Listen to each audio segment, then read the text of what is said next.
Usilima yoyote yatapita tu.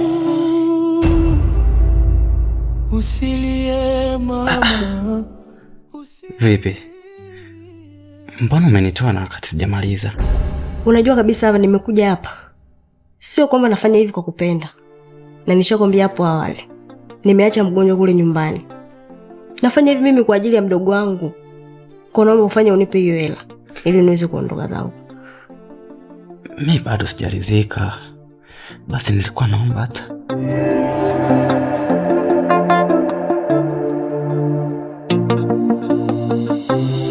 Tena ni afadhali nimekukuta hapa we kaka. Inavyoonekana umeshatapeli watu wengi sana, ila sio mimi. Hela yangu mimi haitapeliwi kijinga jinga. Mimi unitapeli? Labda sio mimi. Nimekuja hapa nimefuata hela yangu. Sitaki masiara na hela yangu kaka. Hujui nilipoipatia. Eti unakuja kunitapeli mimi kishamba namna hii? Mimi sio wa hivyo. Unajifanya wewe mtaalamu uchwara? Mtaalamu gani wewe? Eti mtaalamu wa vitabu. Mtaalamu gani hana hata vile vibuyu vya kufanya hivi? Usiniletee ujinga, nataka hela yangu. Hapa nilipo nataka hela yangu, sitaki maneno mengi. Wewe mdada samahani. Unijui, sikujui. Ulikuja hapa nikusaidie. Leo hii umekosea masharti huko, unakuja hapa unazungumza maneno yako ya ajabu hayo. Na mimi sio mganga wa vibuyu, ni mganga wa vitabu. Unalijua hilo eh? Sasa naomba uondoke, nisije nikakugeuza paka sasa hivi hapa. Stop kadi 3. Tena utulie kuja taratibu we marasta. Acha utapeli kaka, acha utapeli so issue. Hapo mimi mwenyewe nishatapeligi kitambo nikaona so idili. Sasa nisikilize we marasta. Chagua moja kati ya haya mawili. Unipe pesa yangu ama unipe dawa ya kupata madanga. Usinichanganye. Wewe kumbe ni jeuri. Sasa kama mimi chizi ngoja nikuonyeshe uchizi wangu.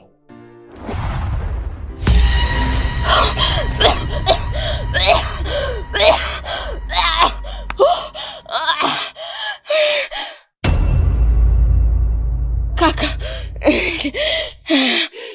Awe mzuri. Basi naondoka. Bye. Ningekugeuza paka sasa hivi mimi. Mjinga nini? Unafikiri mimi ni mtu wa mchezo? Mimi natumia vitabu na elimu. Mjinga wewe.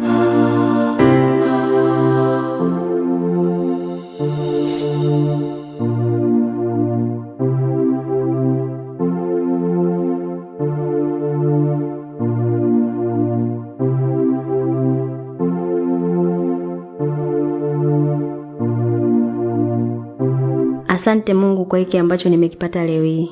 Nina imani kitaenda kumsaidia mdogo wangu katika matibabu yake. Japokuwa nimetumia njia si sahihi, lakini imenibidi kufanya hivyo. Naomba unisamehe Mungu wangu.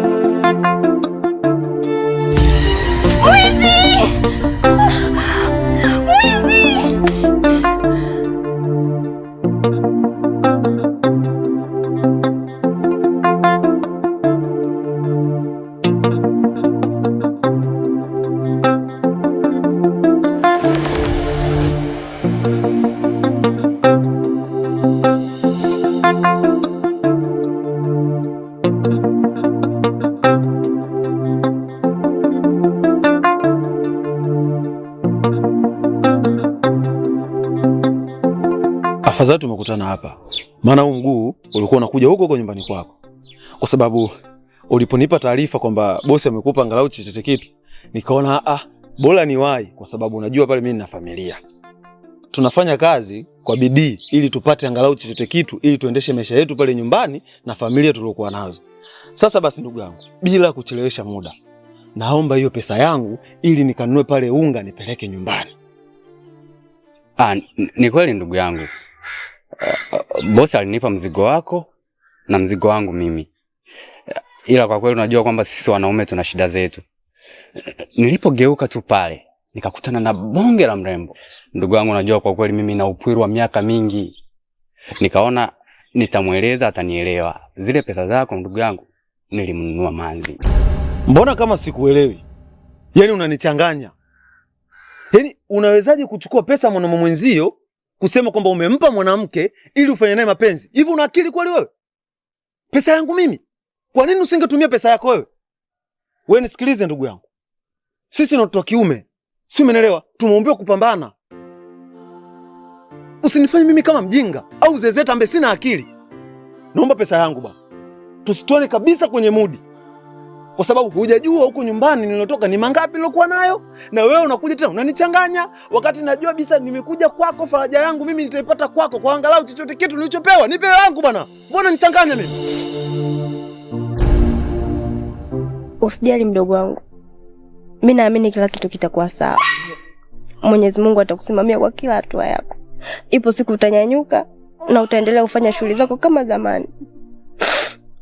Usijali, utapona tu. Dada yako nipo na wewe hapa kwa kila hatua. Niko na wewe bega kwa bega. Sitakuacha hata siku moja mdogo wangu. Maya, naona undugu umeushindwa kabisa.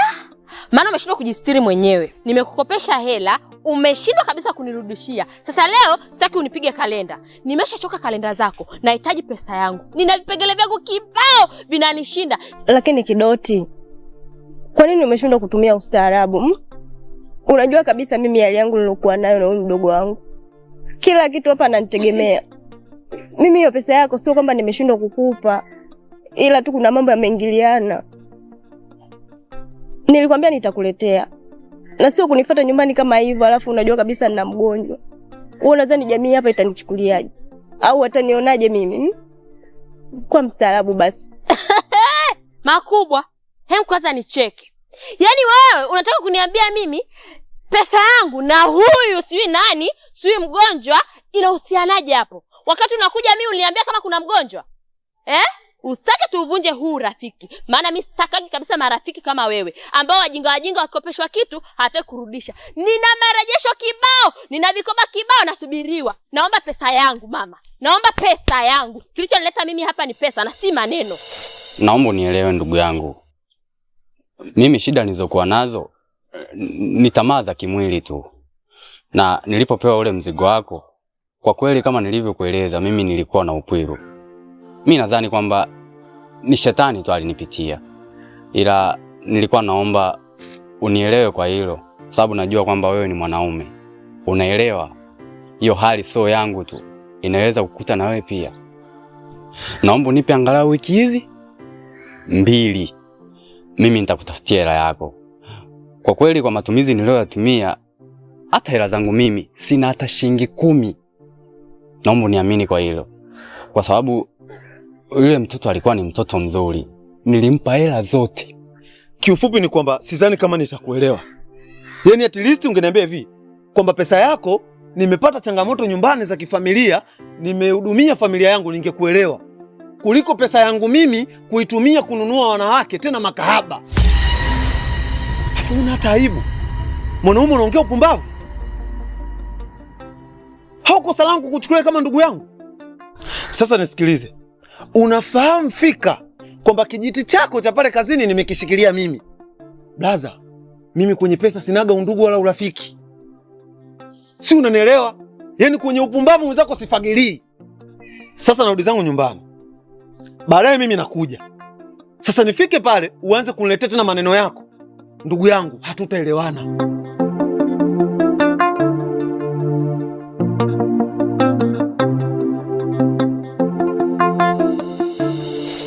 Wewe si mwanamke kama mimi. Unajua changamoto zote wanazopitia wanawake. Kwa nini mimi unashindwa kunivumilia? Unamuona kabisa mdogo wangu amelala hapa hajiwezi. Kila kitu ndo mimi. Hiyo pesa hata nikiipata, nimnunulie dawa, nimnunulie chakula, kila kitu yani unapomuona hapa ananitegemea mimi. Kwa hiyo pesa yako mimi nitakupatia usijali. Nikiipata tu, nitakuletea hata nyumbani kwako. Kumbe unajua mimi mwanamke kama wewe, si ndio? Sasa iweje wewe unakosa hela mpaka unakuja kuniazima mimi wakati na wewe ni mwanamke vile vile? Alafu changamoto, mimi pia ni binadamu na changamoto zangu kibao kule. Ndio maana nilikupa wewe ikusevu. Sasa naona undugu umeushindwa shoga yangu. Undugu huwezi. Ushoga huwezi. Nataka pesa jamani. Sasa sikiliza kwa makini wewe malaya mdogo mdogo. Tena unitegee sikio. Iwe la kushoto au la kulia. Hii siku isiishe. Nahitaji pesa yangu. Yaani maana yake naondoka sasa hivi, jioni narudi. Nataka pesa yangu. Sitaki kukuelewa kabisa.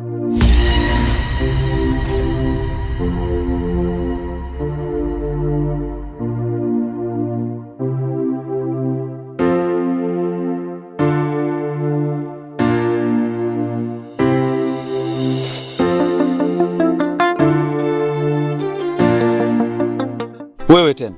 Yaani mke wangu wewe, hutuliagi. Yaani dakika 2 tu nimekuacha pale. Tayari ushanyonyoka koto zako, sijui unapoelekea huku ni wapi Mungu wa Rabi, yaani sikuelewi. Haya. Wapi unapoenda? Na wakati nilikwambia nisubiri, acha nifuate hela, nije tufanye mazingira ya nyumbani. Yaani dunia ya dau ulimwengu shujaa. Na ni bora umstiri mbuzi utakunywa mchuzi kuliko huyo binadamu atakupa mauzi. Hivi mume wangu unamjua yule rafiki yangu kifupi kama nyundo kile? Si unamfahamu? Na hisi unamfahamu. Nilimkopesha pesa yangu. Alikuja ana shida zake kibao. Akasema bwana, naomba unikopeshe pesa yangu. Nikamwambia nakupa tarehe. Nikikupa unirudishie pesa yangu kwa wakati.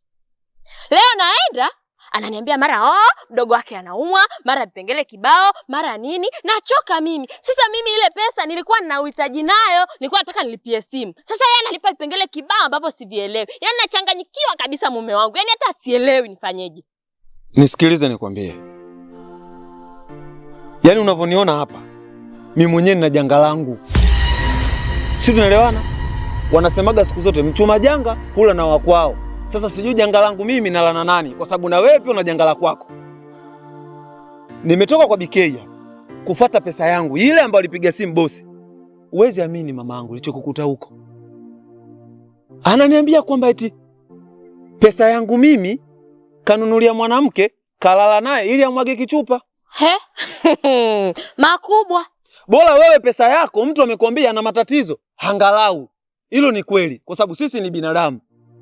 Leo ni yeye, kesho ni sisi. Haya, mimi sasa alochukua pesa yangu kwenda kununulia wanawake inakuwaje? Naomba basi 10,000 kalipie simu yangu. Maana nataka kulipia na mchongo muhimu. Kwa nini nachokiongea hapa ni kitu gani? Nimekuambia hivi, pesa yangu kanunulia mwanamke. Kwa hiyo pesa hana. Anakupa nini hapa? Mimi mwenyewe nilikuwa narudi ili kama vipi ufuatele hela ununue mandojo pa tutule nyumbani. Sasa na wewe pia umekutana na jambo lako. Turudi nyumbani. Si umeelewa?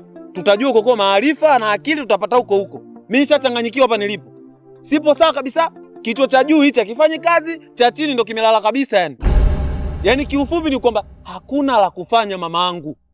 Leo tutalala njaa, tukubaliane. Pesa sina, wewe pesa huna. Tunafanyaje? Na kuhusu hiyo simu yako ya mkopo, kwa muda huu achana nayo. Kwa sababu hiyo buku jela yenyewe nikikupa ndo kafungua hiyo simu. Ni bora tukanunue unga ili tule pale nyumbani. Nishakwambia, sipo sawa. Si umeelewa? Twende nyumbani tukalale. Twende.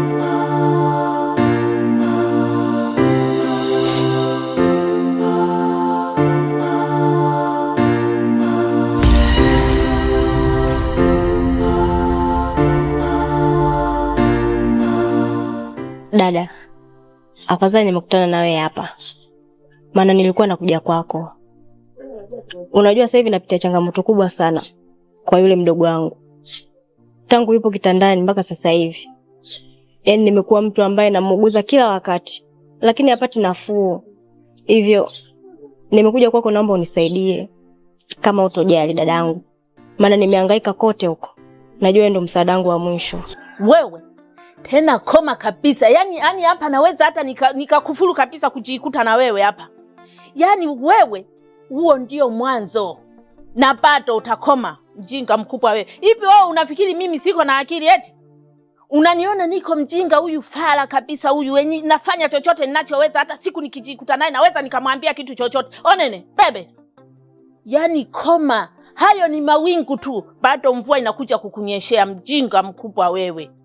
Muangalia alivyo mfupi passport size, hata mimi nimekuzidi katika wafupi na mimi niko mrefu. Mjinga wewe. Lakini dada usizungumze hivyo. Nimeshakuelezea nina changamoto. Alafu sina msaada mwingine kama nilivyosema hapo awali. Tunakuomba tafadhali. Koma ukomae. Yaani wewe ujifanye uko na changamoto, changa baridi, mimi siangalii hiyo. Oligwa mama. Yaani sijasahau kabisa wewe ulivyofanya, ukaniona mimi siko akili, ukanizungusha ubongo wangu, ukasema ngoja alole. Bebe. Tena toka mbele ya majicho yangu, mimi sitaki kukuona. Pafu kabisa wewe. Yaani ukanilola mimi siko na akili, uone aibu usoni, unakuja tu, dada niko na shida, sijui naomba unisaidie, sijui naona nimejikuta na wewe hapa. Umejikuta na nani? Fala wewe. Na mvua kachile. mpwa iliyokufa.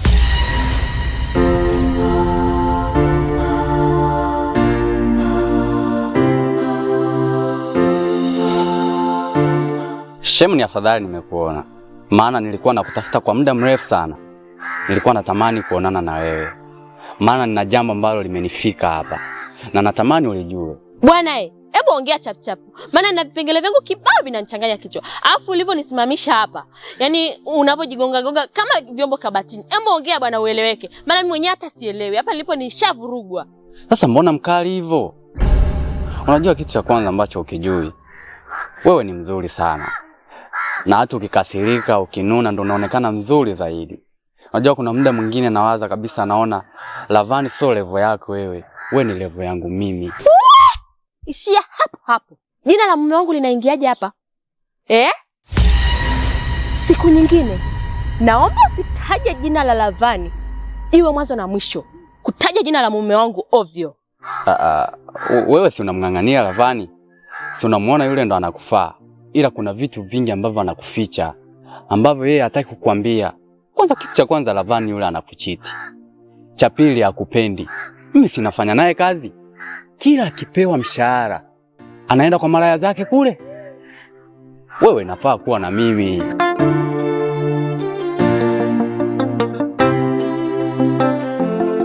Shem, usije ukaenda kunitaja shemeji yangu. Mimi nimekwambia tu aliyokuwa moyoni mwangu.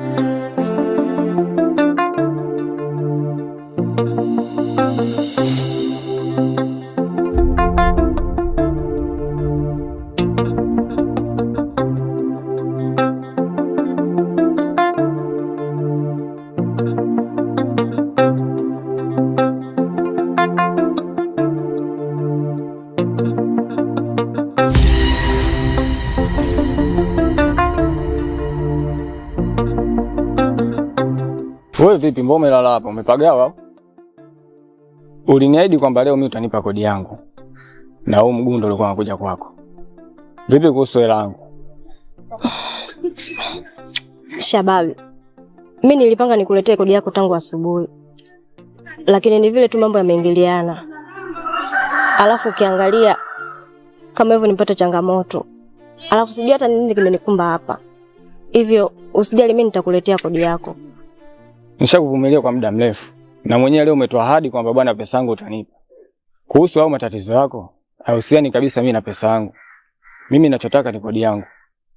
Kama nilivyokuambia hapo awali, nina changamoto nyingi sana.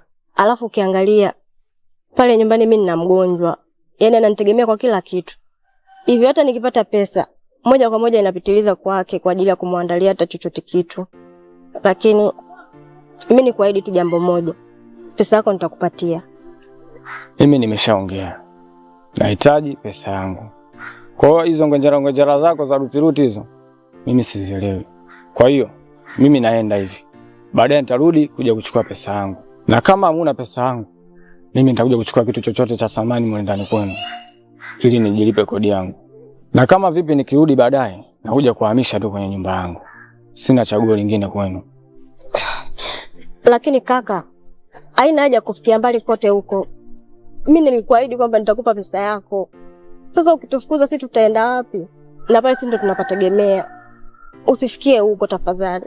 Mimi nimeshaongea na nimeshamaliza.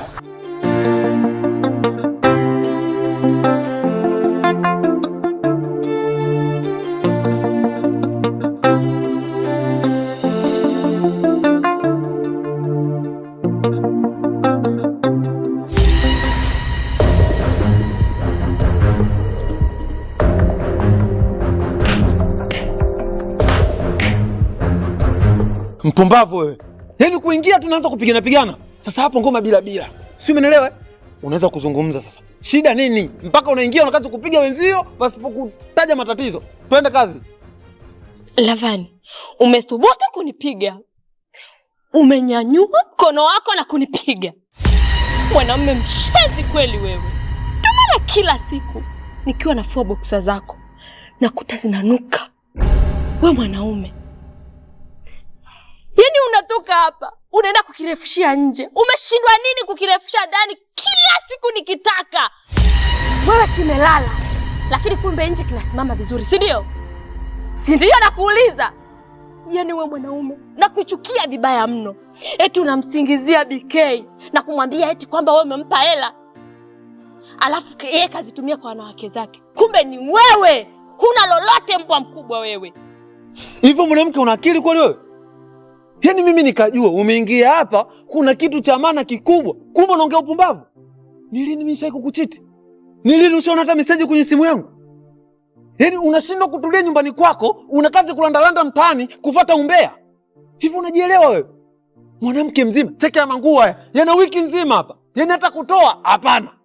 Yaani mimi ndo nichukue nguo kwenye kamba, nivae nitoke. Wewe na tumerudi sasa hivi hapa. Yaani kitendo cha kuingia chooni, kutoka haupo. Kumbe umefuata umbea huko. Nyinyi ndo wale wanawake nyie mnaoimbwa kwenye tarabu. Heka zetu mjini mnazijua. Sasa nyinyi heka zenu ziko mtaani. Mpumbavu wewe. Kati yangu mimi na wewe alokuwa amlizishi mwenzetu kitandani nani? Ni mimi au ni wewe? Aha. Wewe ndo unajikuta kidume. Kwamba wewe ni dume humu ndani. Yaani unanitawala ndani paka nje. Unijui vizuri wewe. Mimi ndo jike dume. Nabeba vyote viwili, wanaume na wanamke. Hao malaya zako hao nitawasaka mmoja baada ya mwingine. Nitawapata. Nikishawapata na wakata na wewe nakuja kukikata cha kwako, tunabaki bila. Yaani unakosa na mimi nakosa. Mshenzi mkubwa wewe. Haki ya Mungu jamani, tuoeni. Yaani hii sasa ndo unaambiwaga hivi, baada ya kuoa unaolewa. Yaani wewe unataka kuniongoza mimi? Halo, ila mabawa yanauma. Sasa nisikilize. Yaani huku nyenyewe ulikuwa unataka niende, siendi. Leo tunakesha humo ndani. Si unasema kimi kimelala? Subiri nije sasa. Kwa mara ya pili tumekutana tena. Maana toka siku ile ulivyoondoka pale nyumbani, kiukweli bado sijapata mwanamke fundi kama wewe. Hivyo nilikuwa naomba turudie ule mchezo hata mara moja. Kumbe chizi eh? Yaani ujitambue. Alafu unaonekana iko kichwa chako ni chepesi sana kusahau. Hauna uwezo wa kutunza kumbukumbu. Hivi umesahau nilikwambia nini wakati nimekuja kule kwako? Nilikwambia nilifanya vile kwa sababu nilikuwa na shida na nilikuwa na uhitaji na pesa. Hivyo basi usichukulia udhaifu wangu mimi ukatumia kama fursa ya wewe kunitumia. Sijui unanielewa? Mimi najua kwamba wewe unahitaji pesa. Ila na mimi pia nahitaji kitumbua chako. Basi tufanye biashara. Hivyo unanichukuliaje mimi? Mimi sio malaya. Mimi sijiuzi. Nilikwambia nimefanya vile kwa ajili nina shida na pesa. Na zilikuwa ni kwa ajili ya matibabu ya mdogo wangu. Unanichukulia mimi kama wanawake wengine wanaotuliwa kwa mitaani malaya? Bro, hii sura, siku yoyote utakapokuja kukutana na mimi, naomba unichukulie kama kituo cha polisi. Sijui unanielewa? Mimi sio mshenzi. Jiangalie, chunga.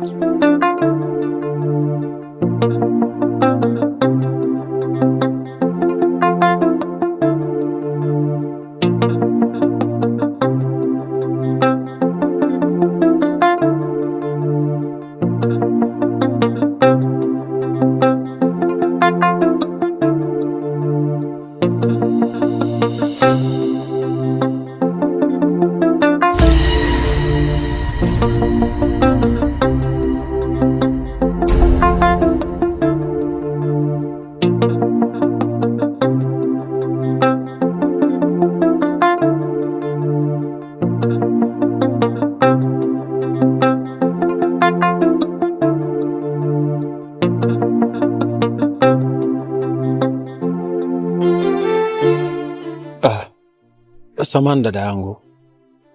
Unavyoonekana kama uko sawa. Unaweza kuniambia kwamba una shida gani? Huenda ninaweza kukusaidia.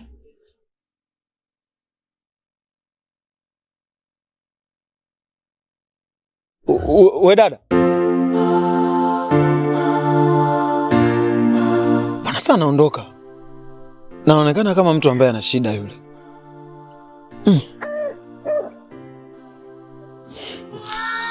Lakini mzuri unajua.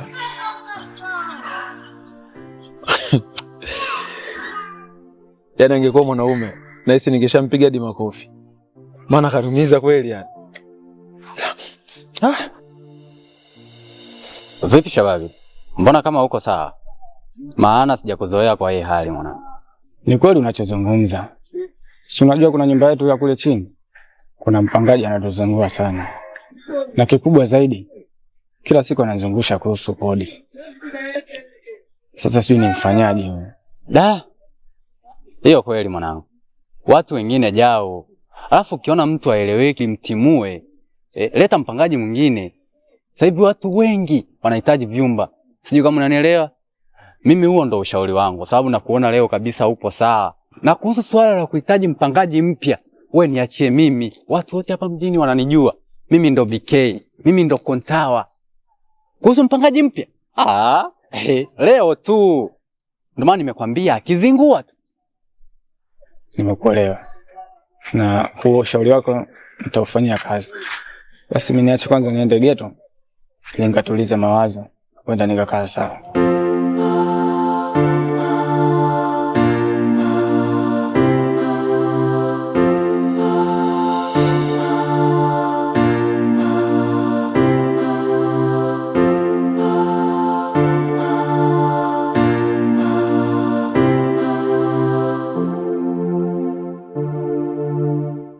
Kwa sasa hivi tumeanza kukimbiana. Badala ya kuniona unanikimbia au sio? Hamna kakaangu. Sio kwamba nilikopo na kukimbia ila kuna sehemu nilikopo na wahi. Alafu hiyo sehemu yenyewe ni kuhusu hiyo pesa yako unayohitaji. Nilikopo naifuata ili nikuletee nyumbani kwako. Kama pesa si ungenipa toka siku hizo. Leo hii ndo unaniambia kwamba unafuata pesa. Alafu sikiza nikwambie kitu kimoja. Nyumba yangu, pesa yangu, kuipata kwangu inakuwa shida. Hivi una nini wewe mwanamke? Hapa kwa sasa hivi sina kwa sababu imekuwa ghafla sana. Kama nilivyokuambia hapo awali. Kuna sehemu nilikopo naenda ili nikakuchukulie mzigo wako ili nikuletee. Kwa hiyo ondoa shaka juu ya hilo. Mimi jioni nitakuletea pesa yako. Ili mradi tu niache pale niendelee kuishi na mdogo wangu. Sasa sikiza. Naona hii pesa imekuwa ngumu wewe kuitoa. Naomba uje nyumbani ili tumalizane. Itakuwa swala hilo kwako rahisi sana kuliko kutafuta hiyo pesa. Nyumbani kwako tena? Hakuna njia nyingine kakaangu ya kufanya ili niweze kulipa deni lako? Unakuja au hauji? Basi sawa. Mimi nitakuja. Sijioni.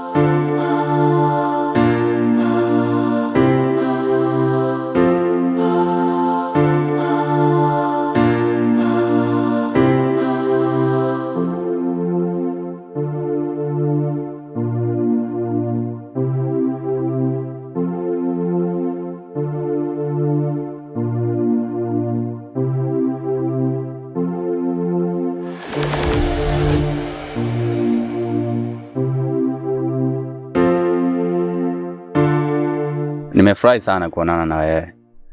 Maana nilipokupigia simu sikutegemea kama utafika. Ila namshukuru Mungu umekuja. Nimefurahi sana. BK, nakupenda sana. Hata wewe mwenyewe unajua ni jinsi gani ninavyokupenda. Yaani niko tofauti na mwanzo. Yaani muonekano wangu, kila kitu. Yaani kipo tofauti. Mwanzo nilikuwa nimefubaa sana. Yaani kana kwamba hata mtu akiniangalia anakosa hata nuru yangu iko wapi.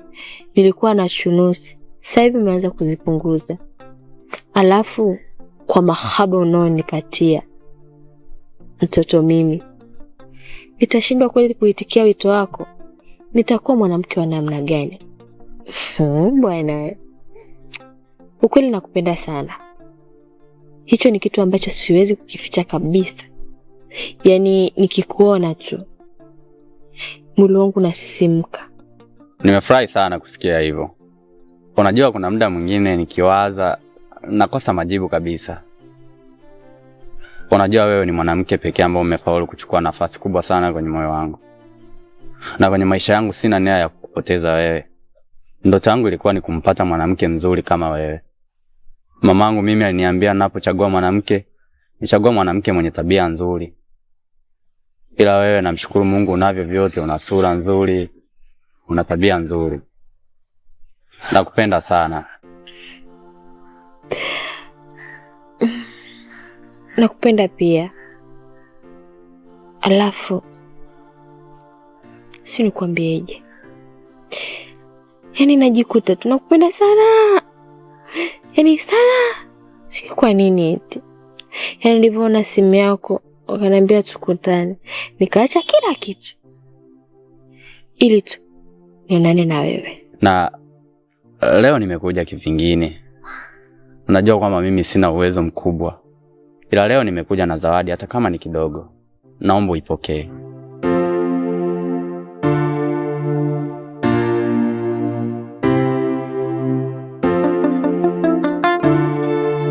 Baby, umejuaje kama hivi ndo vitu vyangu napenda kunyonya?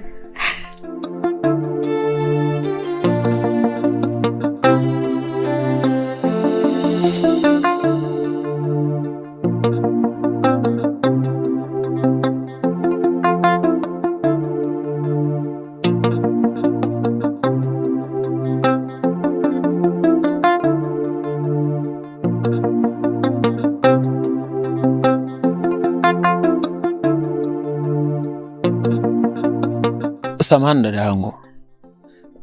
Hii ni mara pili tunakutana mimi na wewe. Na tukikutana unaonekana ni mtu ambaye hauko sawa. Lakini tambua sisi ni binadamu. Sidhani kama ni vizuri kuishi na kitu moyoni. Unaweza kunielezea kwamba una changamoto gani? Huenda ninaweza kukusaidia hata kwa kidogo. Kakangu, sijui hata nianze wapi kukuelezea. Lakini mimi nina changamoto nyingi sana ambazo zinanichanganya, zilizonizunguka kwenye maisha yangu. Na sijui hata natatua vipi, kwa sababu sina msaada wowote. Ndio maana kila wakati tunapokutana unaniona kama sipo sawa. Ni vile tu nafikiria nawezaje kutatua hizo changamoto nilizokuwa nazo. Ngoja nikwambie kitu. Changamoto tumeombewa sisi binadamu. Kwa hiyo usikae kwa unyonge ukajihisi uko peke yako katika hii dunia. Kwa sababu gani? Kuishi na kitu moyoni huenda kikakutengenezea madhara makubwa sana bila mwenyewe kufahamu. Huwezi kujua kwamba Mwenyezi Mungu amepanga kitu gani baina yangu mimi na wewe. Kwa sababu ni mara ya pili kama nilivyosema mwanzo tunakutana. Na kuomba tafadhali niambie una shida gani? Mimi naishi na mdogo wangu tu pale nyumbani. Na wewe mdogo wangu ni mgonjwa sana. Na ninamaanisha hajiwezi kwa chochote. Ni mtu tu wa kulala. Kumuinua, kumfanyia kila kitu ni mimi. Alafu ukiangalia sina kazi yoyote, na maanisha sina uwezo wa kupata pesa. Kila siku nahangaika mitaani kuombaomba, japo nipate chochote kitu ili mradi mdogo wangu apate hata kula chochote mdomoni. Lakini imeshindikana. Mtaani nikitembea naonekana kama chizi, kwa kuwa sina msaada. Hivyo kama unaweza kunisaidia kakangu, naomba tu nisaidie. Kwa maana nimeshazunguka sana mtaani. Nimekosa mtu yoyote wa kunishikata mkono. Na ukiangalia pale ninapoishi nimepanga na nadaiwa kodi. Na sijui hata nitalipa vipi. Mwenye nyumba kila siku ananipigia kelele. Anahitaji pesa yake. Pole sana dada yangu kwa changamoto unazozipitia. Kisema kweli hata ningekuwa ni mimi, sidhani kama ningekuwa na furaha. Lakini pia kwa muda mwingine likikukuta jambo kama hili, kwa ushauri wangu, basi usikae nalo moyoni. Jaribu kutafuta mtu sahihi na kumuelezea.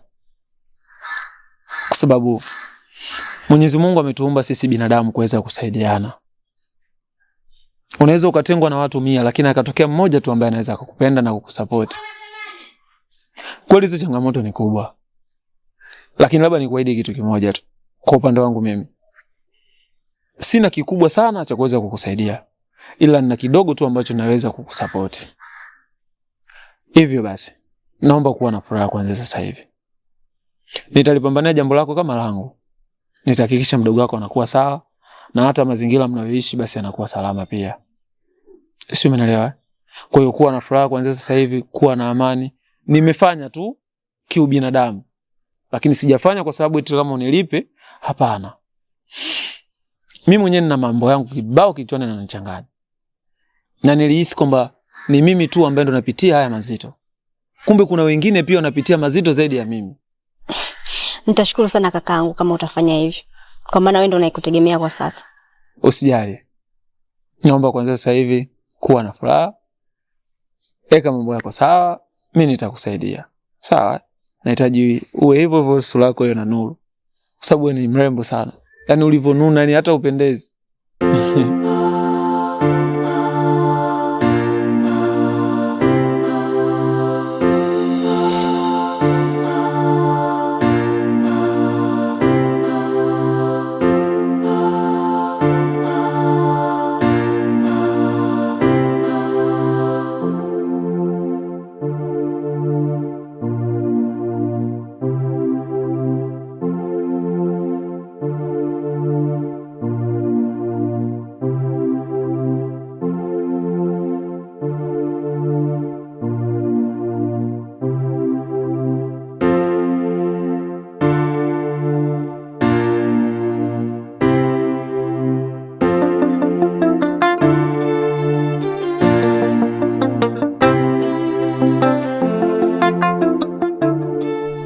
Bila shaka wewe ndo mhusika wa hapa, na bila kukosea wewe ndo Maya.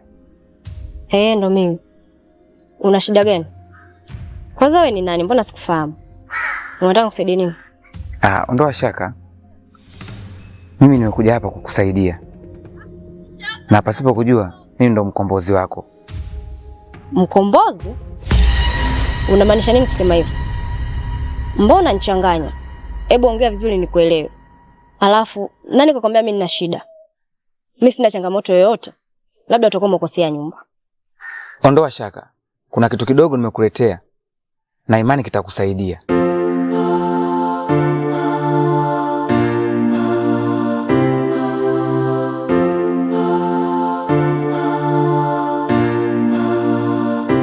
Naomba upokee hiki.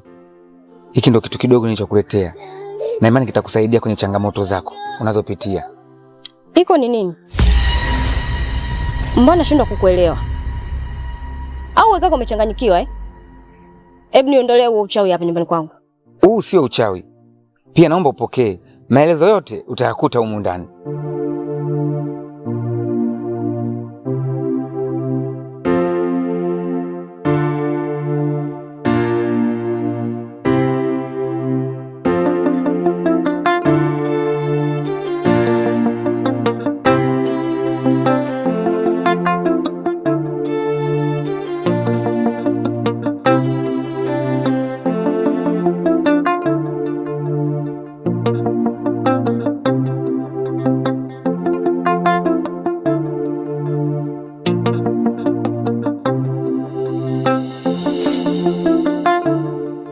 Baby, unajua tangu niwe na wewe, yani naona maisha simple sana.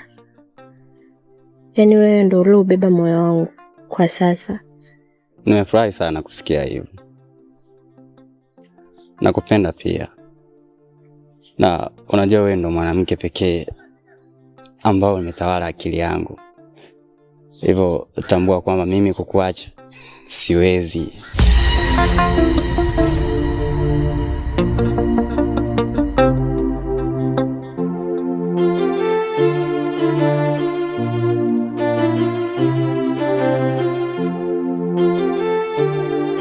Kumbe ndo mwanaume pekee ambaye mwenye ujasiri wa kutembea na wake za watu, si ndio? BK, wewe kumbe ni mnafiki. Nilikuwa nakuchukulia kama ndugu yangu, familia yangu mimi. Unanizulumu pesa zangu, bado unanichonganisha kazini, lakini sijawahi kujali hata siku moja. Lakini ulipofikia sasa ni pabaya. Inafikia wakati unatembea na mke wangu. Kweli bro? Huo ndo ndugu. Kama laiti ungekuwa unagundua maumivu ambayo mtu anapotembelewa na mke wake anajisikiaje, basi mimi kama ndugu yako usingefanya hivyo. Kidoti, Umekosa nini kwangu? Au ni kitu gani ambacho kwangu mimi unakikosa? Kwa hiyo mmeamua kunizunguka nyinyi wawili. Brother, unakuja nyumbani kumbe unamtaka mke wangu, alafu mnaitana shemeji, kumbe nje mnazima taa, alafu mlikuwa hamna aibu mbele za watu. Unaamini jamii inanichukuliaje mimi? Wewe mwanamke, nilikuwa kwa gharama, familia yako ikanipokea, nikaamini nimepata mwanamke sahihi mwenye heshima na nidhamu, lakini hatuna hata miezi miwili mamangu, ushaanza kuonesha makucha yako, ushaanza kunitia aibu katika huu mtaa. Sawa, mimi niseme asanteni, nawashukuru sana kwa mlichokifanya. Sasa basi, wewe nenda nyumbani, tunamalizana nikifika. Nenda! Mbwa mmoja shawamiti wewe. Wewe nisikilize sasa, nikwambie, nimemtoa huyu mbwa mwenzio hapa ili nizungumze mimi na wewe, yani face ya watu wawili. Sina uwezo wa kukupiga, sina uwezo wa kukuloga, sina uwezo wa kufanya kitu chochote kile, lakini kwa hicho ulichokifanya Mungu pekee ndo atalipa kaka. Sio, umenielewa? Sina uwezo wa kulipizia kwa jambo lolote lile, lakini inauma bro, inauma. Natembea na mke wangu. Asante, takutana, ila tambua mimi mwana mwenzio ujini napojisikia. Mbwa mmoja wewe.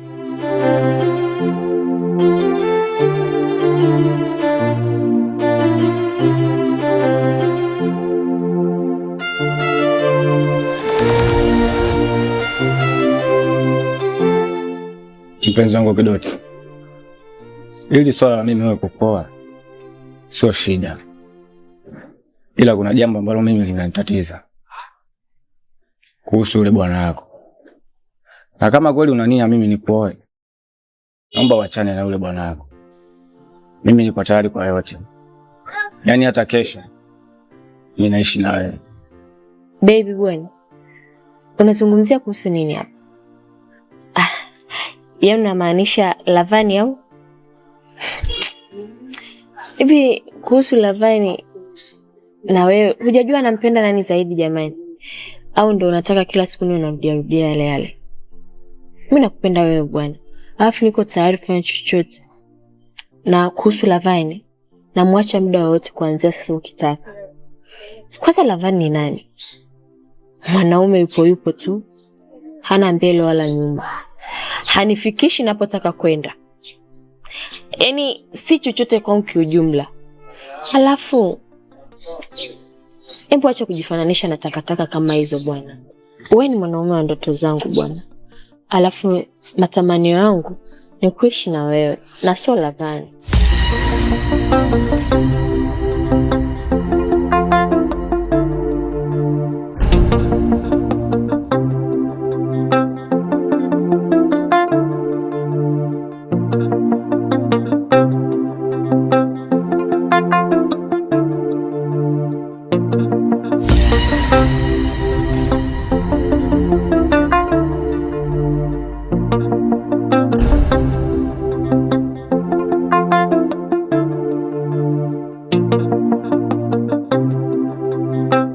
Shabavi, nikwambie mara ngapi kwamba achana na masuala ya wanawake.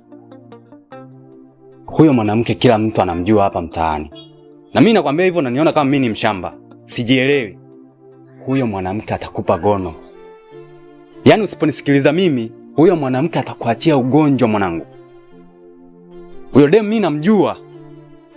Achana na huyo mwanamke. Tena mimi nakwambia, achana na masuala ya wanawake.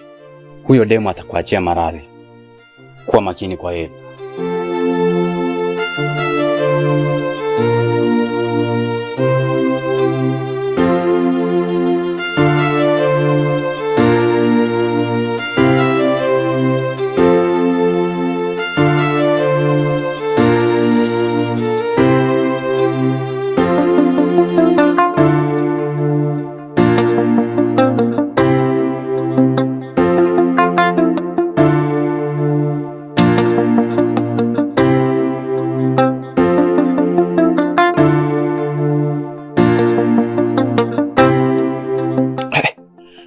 Mama, hii safari ya wapi? Na mbona sina taarifa yoyote ile? Yaani unajiamulia tu unavyotaka wewe mwenyewe. Yaani umeona hapa kama sasa ni chochani cha stendi, kwamba utaingia unatoka, unalipa 500 unafanya jaya zako, unaenda zako. Naomba niambie, unaelekea wapi? Na mbona sina taarifa zako kwamba wewe bwana leo unasafiri au unaondoka? Na niliondoka muda si mrefu hapa nyumbani. Mbona kunipa hizo taarifa? Lavani, mimi nimeamua kuondoka. Na maamuzi haya nimefanya nikiwa na akili zangu timamu. Sijafosiwa na mtu wala sijashawishiwa na mtu. Nimeamua mwenyewe kuondoka na kukuachia nyumba yako uishi kwa amani. Nimeshachoka visa vya humo ndani. Kila siku vitimbwi haviishi. Timbwili kila siku. Nimeshachoka mtoto wa mama. Nahitaji kwenda kupumzika. Mimi ni mtoto wa kike, nahitaji kudekezwa. Hapa hamna kudekezwa. Yaani sidekezwi kama mtoto wa kike. Kila saa vitimbwi, kila saa ni mimi kukoromewa. Mimi mwenzako siwezi. Nimeshachoka. Hapa sasa ndo naanza kukupata au naanza kukuelewa katika blongata ya kichwa changu. Si umeelewa? Yaani baada ya kufanya upumbavu wako, baada ya kukufuma eti uko na BK, ukaona njia sahihi hapa ya kujirekebisha makosa yangu ni kunyanyua begi kutaka kuondoka. Nimekuuliza, huja nijibu swali langu ambalo nataka nifahamu au kujua. Unaondoka sawa, unapoelekea ni wapi? Au unaenda kwa BK au unaenda kwa nani? Hicho ndo ambacho nakitaka kukijua kwangu mimi hapa. Kwa sababu hata wazazi wako hawajanipigia simu wala sina taarifa yoyote ile. Sasa basi, naomba unijibu. Tena unijibu nikuelewe vizuri tu. Si umeelewa? Maamuzi yako siwezi kuyazuia mama yangu. Umeamua mwenyewe wala mtoto wa watu. Ila tu ninachotaka kukijua ni hicho ambacho nimekuuliza hapa. Okay. Sitaki kuzunguka sana. Mimi nimepata mwanaume sahihi ambaye nimeona atanifanya niwe na amani kwenye ndoa yangu tofauti na wewe. Kwa hiyo sasa naenda kwenye ndoa yangu, naenda kuanza ndoa yangu mpya. Ili niwe na amani. Niwe katika utulivu. Angalau nipate hata nuru. Hapa kwako nilishaikosaga nuru. Sasa ni hivi, nimeshaamua kuondoka. Sitaki unizuie. Nataka uishi kwa amani. Nimekuachia nyumba yako baba. Kama ilivyo, sijachukua hata chochote kwako. Maisha mema. Lavani, haunizuii? Wewe nahisi humu kichwani baada ya kuwa 5 ziko 2. Yaani sasa hivi zilizobakia hapo za kujua tu kwamba hichi ni choo natakiwa mimi ninye, basi shughuli umeshamaliza. Sasa umeamua mwenyewe kuondoka. Umeshaniaga, nikuzuie na kuzuia nini mimi mtoto wa watu? Lakini neno langu ni hili moja.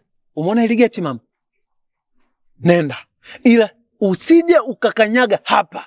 Fanya maisha yako, niache na maisha yangu mtoto wa watu. Kwa sababu mimi si umeona wa nini? Wapo wenzako wanadai kwamba watanipata lini mama? Nenda. Ndio naondoka hivyo.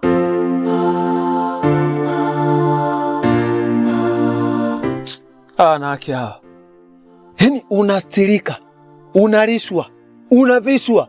Hata kama sina kikubwa maskini ya Mungu, nina kidogo lakini bado riziki. Nyinyi wanawake, nawaambia ukweli. Jaribuni kustirika hata kwa kidogo mnachokipata.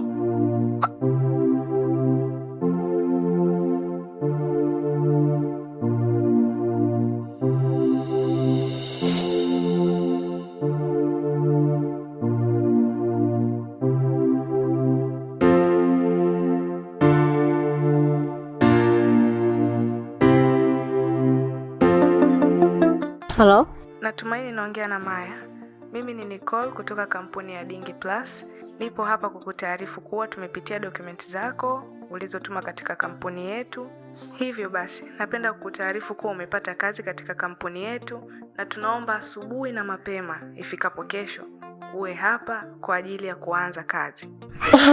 Sasa nitafika hapo mapema iwezekanavyo. Sawa, uwe na siku njema.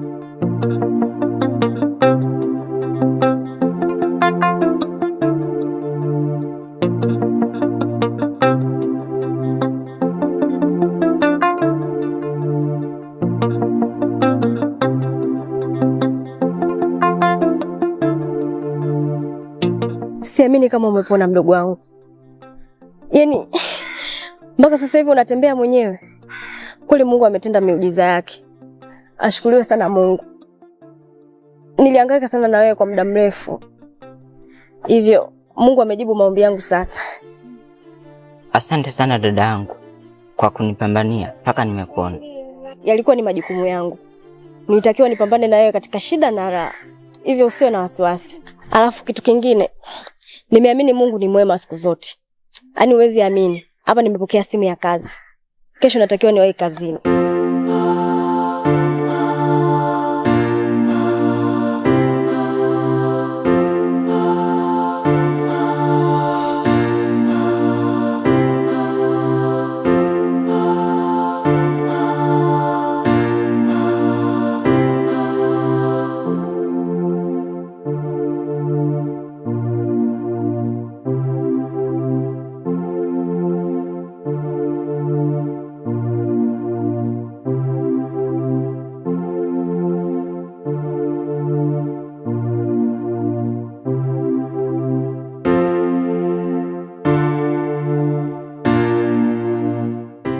Karibu, nikusaidie nini? Oh, bila shaka wewe ni kijakazi hapa ndani. Oh my God. Sitaki kuamini kama mume wangu kaamua kunitafutia kabisa mfanyakazi. Unanishangaza. Wewe binti. Hiyo ndo salamu ya kwenu? Hivi umepotea nyumba au huko ulikotoka umejitoa tu hili mradi? We dada, huko nyumbani kwenu hujafundishwa namna ya kukaribisha wageni sio? Hilo swali mimi ndo napaswa nikuulize wewe. Kwa sababu hauna ustaarabu. Yaani wewe umejitoka ulikotoka unakuja hapa bila salamu, unaanza kupalamia watu. Hivi unanijua? We dada, nataka niingie humu ndani.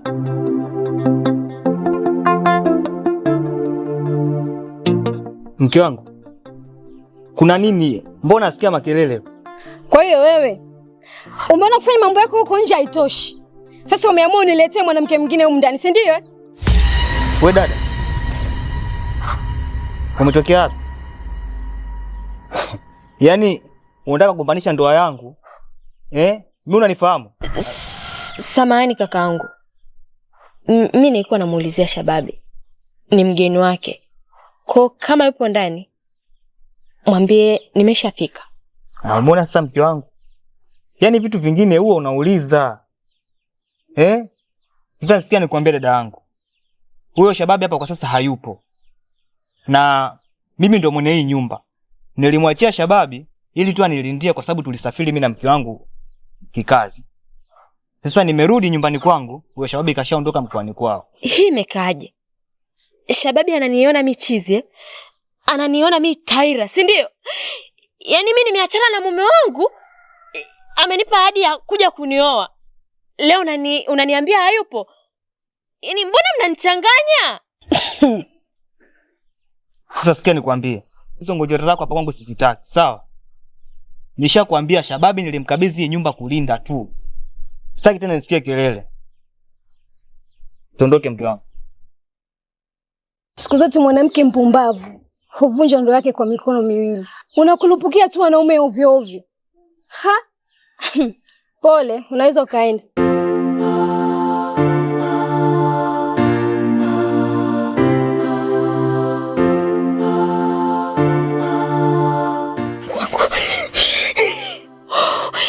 Nitaenda kumweleza nini mume wangu? Na nisharopoka vya kutosha. Naenda kumdanganya nini? Na nilimwambia nimepata mwanaume. Yesu wangu kidoto umejichanganya. Mungu wangu, calm down. Mungu wangu.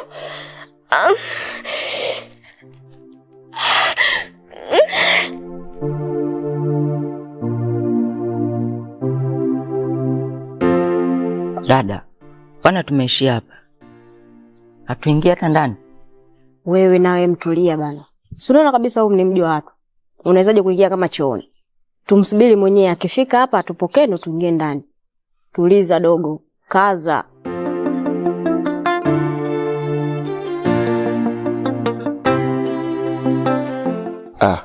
Poleni jamani kwa safari. Yaani hapa mnavyoniona nilikuwa ndo nakuja kwa kuwafuata kwa sababu nilijua bisa hapa mtafahamu. Lakini nashangaa nimetoka tu na kuwaona hapa. Kweli nyinyi majini yazi. Dogo, chukua mabegi peleka ndani.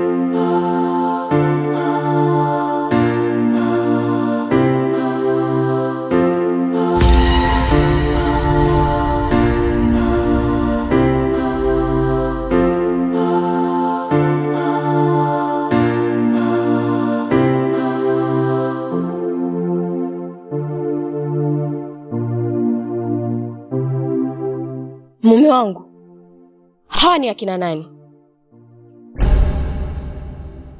Au ndo nimetoka tu na ushaingiza mwanamke? Yaani mimi kukujaribu tu, nimekutry kidogo, umeshindwa kukaza. Umeamua kuingiza tena mwanamke humu ndani. Tena bila kuficha makucha yako. Yaani nilikuwa na kuchobisi tu pale. Hata sikuenda kwa mwanaume maskini ya Mungu. Tayari umeingiza mwanamke.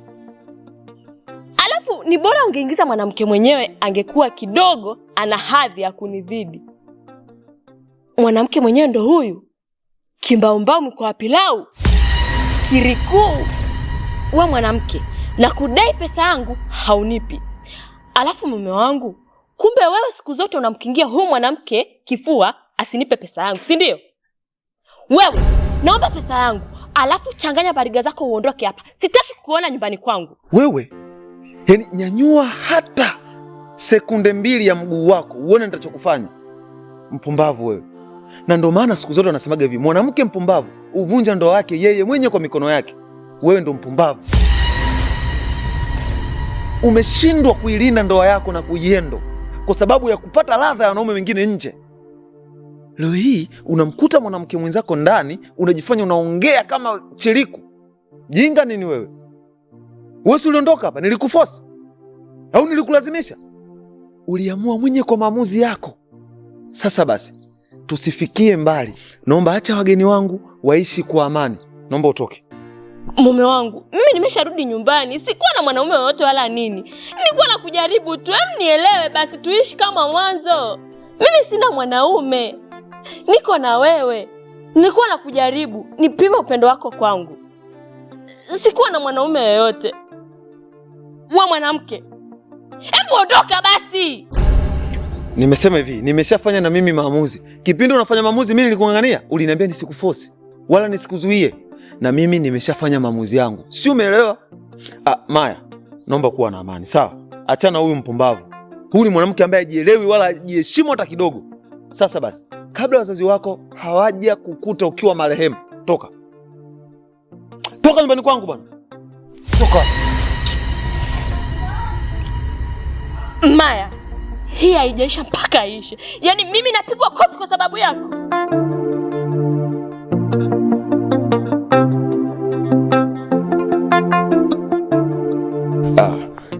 Samahani sana kwa hichi ambacho kimetokea hapa. Unajua wanawake wengine hawajui kabisa kustereka. Naamini huyo ndio mdogo wako yule ambaye alikuwa anaumwa. Basi sawa. Naomba uwe na amani. Hapa ndo nyumbani kwenu kuanzia sasa hivi. Mtaishi hapa kwa sababu ni kwangu, sidai kodi, ni nyumba yangu mimi mwenyewe. Simeelewa? Ndugu yangu, kuwa na amani ndugu yangu, sawa? Kila kitu kitakuwa sawa. Nashukuru sana kwa ukarimu wako. Hata hivyo tumezunguka sana huko mtaani kupatafuta. Mpaka tumefika hapa imekuwa kama bahati. Twende basi ndani.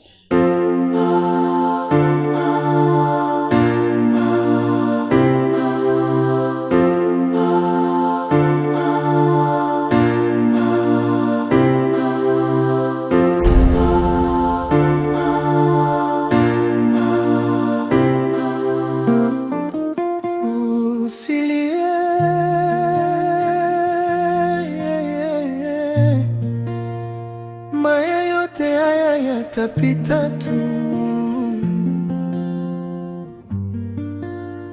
usilie mama, usilie.